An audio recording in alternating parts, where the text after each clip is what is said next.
lang pong kawaling na gamit ko. Nahihirapan po ako lalo na po sa pasta.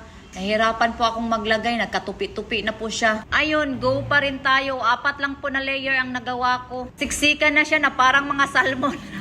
Pero masarap na masarap po to kasi cheesy. Oh my God. Eto na nga, malapit na tayong matapos. Konting kembot na lang, finishing line na.